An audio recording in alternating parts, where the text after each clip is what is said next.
Hello everybody and welcome back to another video. In today's video I'm going to be talking about how you can get more generals in Rome Total War.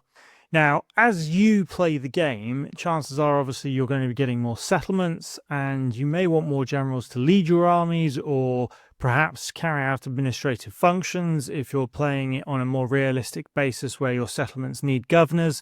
Generals are incredibly valuable. On top of this, obviously, they are an extremely powerful unit and always nice to have.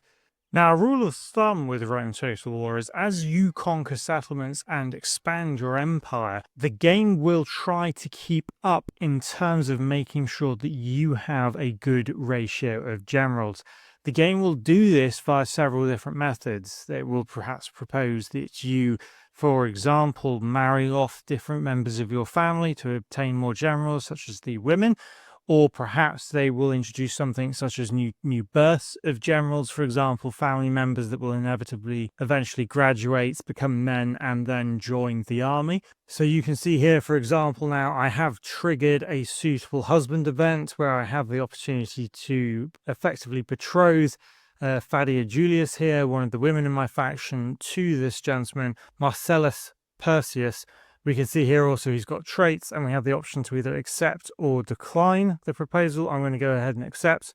And we can see here now that he has joined our faction just here. So I can now effectively appoint him to command one of our armies, and he is now a new general in my faction.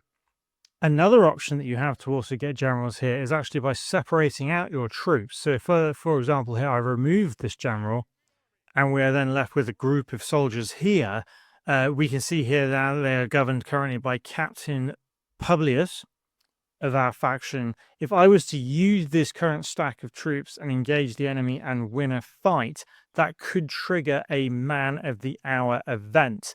That will be less common if I already have enough generals for my faction. However, if I'm currently lacking generals to settlement ratio, then it will trigger the Man of the Hour event and I will get the option to adopt Captain Publius into my family. And now lastly, the last way that you can get generals is actually by bribing them. So we can see here that we have this general currently in this settlement, and I have the opportunity here with my diplomat to propose a bribe. And now I'm going to see if it might be possible. So in this instance, it's not possible because I don't currently have the gold to do so. But if I was richer, I would be able to propose a bribe, at which point it would then propose effectively a currency value to both bribe the settlement to join my faction, and he would join my faction as well. Doing so may give him a negative trait, but he will join our faction as a general. And that, guys, is all of the different ways that you can increase your generals in Rome Total War. I hope this tutorial has helped.